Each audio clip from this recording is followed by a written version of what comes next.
Operation सिंदूर, जो 22 अप्रैल 2025 को जम्मू कश्मीर के पहलगाम में हुए आतंकी हमले के जवाब में शुरू किया गया था, पर भारत का विपक्ष, खासकर कांग्रेस, बार बार सवाल उठा रहा है। इसके कई कारण हैं, जो हाल के समाचारों और राजनीतिक बयानों से स्पष्ट होते हैं।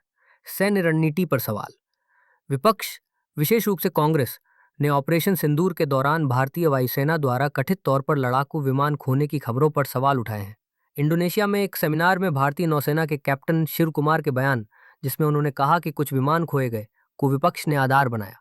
कांग्रेस का दावा है कि यह नुकसान राजनीतिक नेतृत्व के दबाव के कारण हुआ, जो सैन्य कार्रवाई को सीमित कर रहा था। कांग्रेस ने सरकार पर ऑपरेशन की सच्चाई को छिपाने का आरोप लगाया है।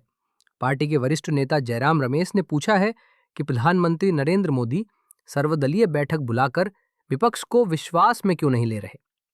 उनका कहना है कि ऑपरेशन के परिणामों और नुकसान पर स्पष्टता की कमी है। विपक्ष इसे सरकार की नाकामी के रूप में पेश कर रहा है। कुछ नेताओं ने ऑपरेशन को छोटा युद्ध या असफल करार दिया, ये सवाल उठाते हुए कि इससे क्या हासिल हुआ।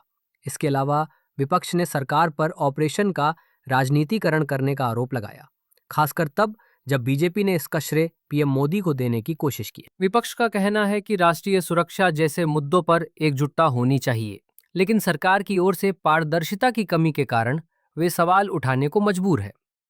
दूसरी ओर बीजेपी का कहना है कि विपक्ष अनावश्यक रूप से सैनिकों की बहादुरी पर सवाल उठाकर राष्ट्रीय एकता को कमजोर कर रहा है। सरकार और बीजेपी ने विपक्ष के आरोपों को खारिज करते हुए कहा कि ऑपरेशन सिंदूर ने पाकिस्तान के 9 आतंकी ठिकानों को नष्ट किया और भारत की सैन्य ताकत को दुनिया ने सराहा, जैसा कि रॉयल थाई एयरफोर्स ने किया। इंडोनेशिया में भारतीय दूतावास ने कैप्टन शिव कुमार के बयान को संदर्भ से बाहर बताया और स्पष्ट किया कि ऑपरेशन आतंकवाद के खिलाफ लक्षित कार्रवाई थी।